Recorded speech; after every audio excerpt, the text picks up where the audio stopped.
I have spent a lot of time thinking about the type of life that I want or thinking about the life that I personally feel called to. But last month, I really actually sat down, journal in hand and everything. Let me show you my journal, girl.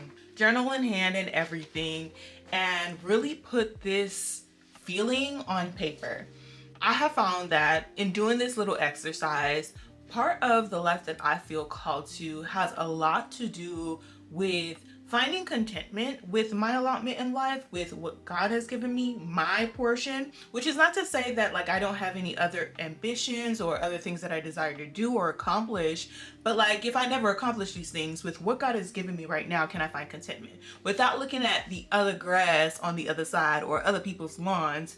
Can I appreciate my own grass? Can I appreciate what I have? Can I appreciate my own capabilities, my own mind, my own genius, for lack of better words, right? The other part of like what I really desire and want and what I feel called to has a lot to do with like, girl, going hard on YouTube and just like creating content on YouTube. It's really easy for me personally to get caught up in like the strategy side of things, especially because I used to be a brand strategist. But when the Lord literally called me to let go of that business, it has taken me such a long time to, first of all, let the business go in the first place, release myself from the shackles of the other social media platforms that are often a distraction for me, and then actually give the platform that I do feel called to, that I do really want to give myself to, that I want to create on, that I want to be building community on, give it the time and energy that it deserves to actually go someplace. And so, in order to bring what I felt from paper to my real life so that I can actually start living and participating in this calling, I had to ask myself, how do I start participating in it now? Like, what does participation look like right now actively? And that is what this video is going to be about. In this episode, I specifically want to talk about the exercise that you can find in the 12-week year book of specifically establishing your vision. I also want to talk about getting clear on what you feel called to from both an internal and external perspective, because I do believe that they work simultaneously together and you can't have one without the other. And then finally, I want to talk about starting with one small habit that you can do over and over again, maybe even every day, girl, for the next 100 days. That's a little bit of a challenge, but we'll just see, you know what I'm saying? So with that said, my name is Rose Lorison, and I want to welcome you back to my channel. Okay, girl, so like I had said in the very beginning of this video, like a month or so back, I think this was in July. Yep, on July 5th. I don't know what inspired for me to do this, but I just felt like I was like drifting throughout life. I was just letting life happen to me instead of actually taking the reins of life and like going after the things that I felt called to and things like that. And so I remembered a time when I read the 12-week year and I implemented the 12-week year, and how much fruit and momentum was built off of that. And so I was like, you know what? Let's dial it back a little bit again. And I decided to pick up this book again and specifically go to the exercise of establishing your vision from the 12-week year. It is on page, let's see, page 77, chapter 13. And it starts with saying that the first step to creating breakthrough with the 12-week year is to craft a great vision for yourself. The reason as to why I felt compelled to really do this particular exercise is because oftentimes when you're drifting through life and you're not really taking the reins in your life, it's because there is no connection between where you are right now and the vision that you have for yourself. You are not connected to that vision 9 times out of 10 because you either don't know it, or you're not super clear on it, or you forgot what it was in the first place. And so for me, I really wanted to kind of go back and get clear on what that was. And I did it pen to paper. You probably are not going to be able to see it like that, but I did a lot of it pen to paper. And part of what I mentioned, and this is, do I want to share a lot of that? Do I want to share all of that? I was basically saying how I really want to be excited for the day when I wake up. I want to have a simple morning routine that's easy for me to follow and maintain because I actually enjoy it.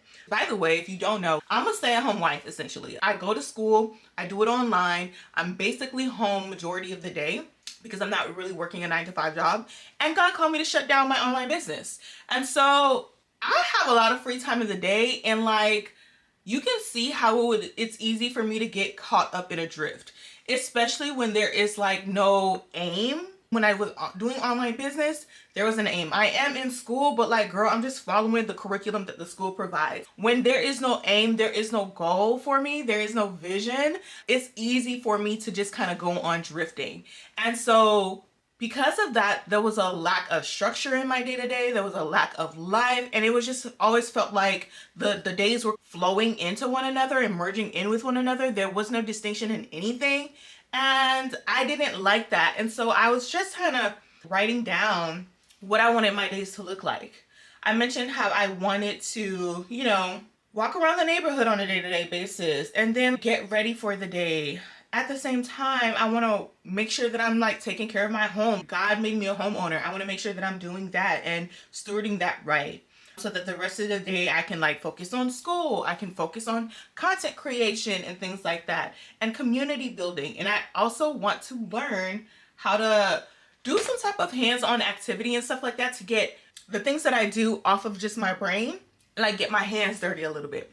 Besides the point, just like getting clear on what that aspirational vision of what I want in my life to look like and feel like on a day-to-day basis really gave me some more aim to my everyday life.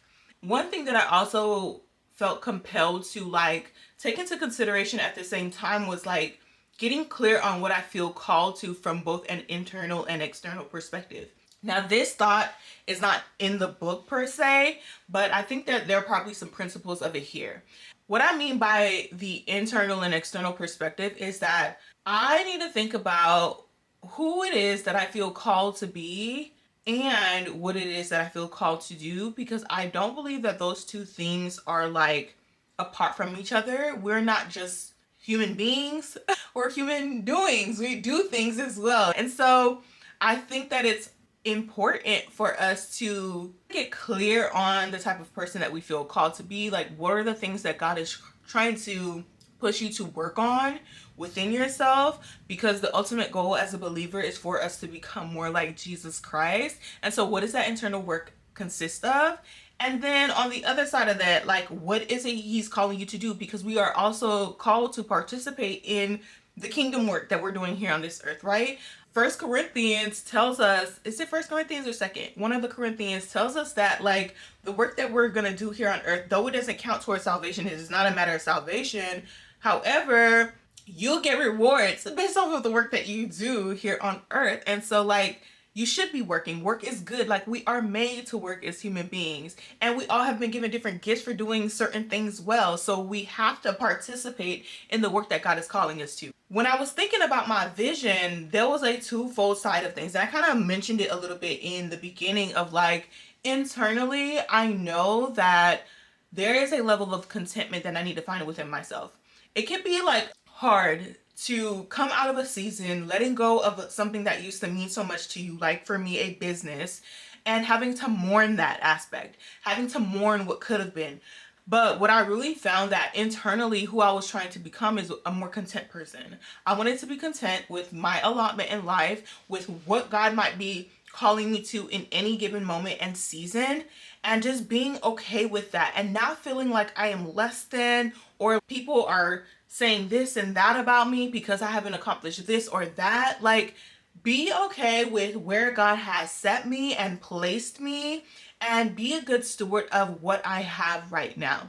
In the same breath, though, I know for a fact that I have been called to YouTube for years, years now, and it has just been such a on and off journey because of this lack of contentment, right? When I have a strategy in place, I'll see somebody else with another strategy, and then I'm like, oh, scrap this strategy, let me go ahead and do this over here. You know what I'm saying? In recognizing like my vision has to both be internal and external, it helps me create the momentum that I need to do the things that I want to do.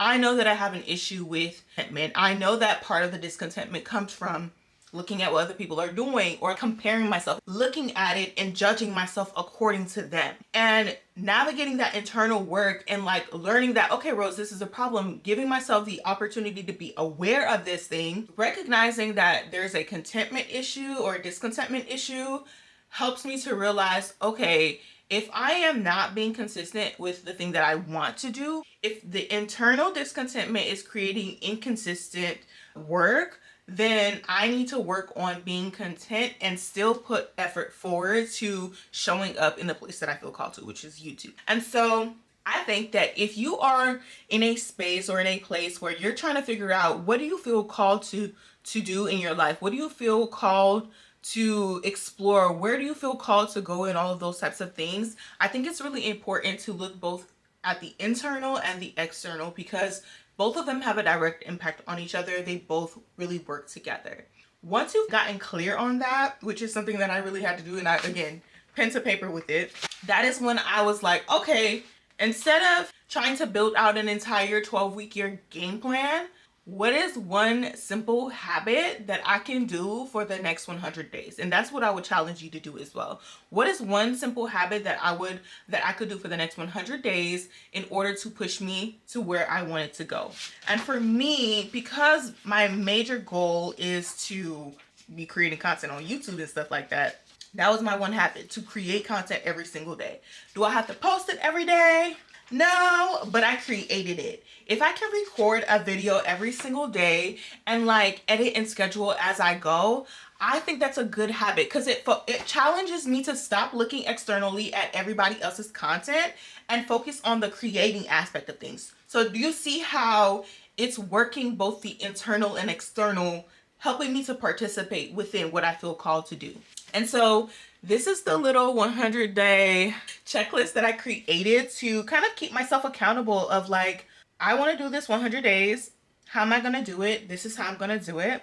And my hope and my goal is that, again, it creates contentment within myself, contentment with my ideas, contentment with my thoughts, contentment with what I want to talk about, contentment with the direction I feel like God is calling me to go. And my prayer is that this encourages me and gives me the gas, for lack of better words, that I need to actually put the work in and actually start creating the content, create the content. Now, will I be perfect at this? Probably not.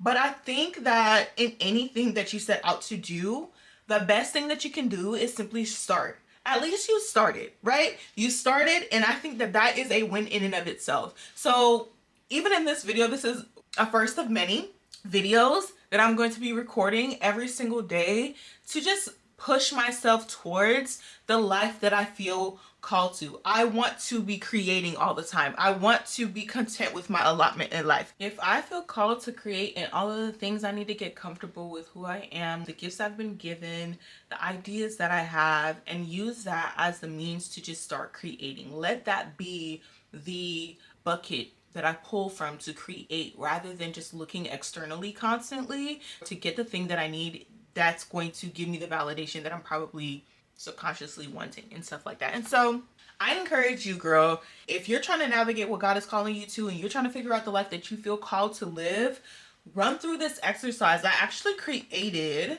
let me show this to you. I actually created the Clearly Called workbook, and it is a simple workbook. I did it in my own journal, and you can absolutely do it in your journal. But if you want the prompts, or if you want to actually use, if you want it all mapped out for you, I have this free resource that you can use to kind of get clear on what you feel called to. It's called the Clearly Called workbook, because girl, clearly you are called. A lot of C words, I know.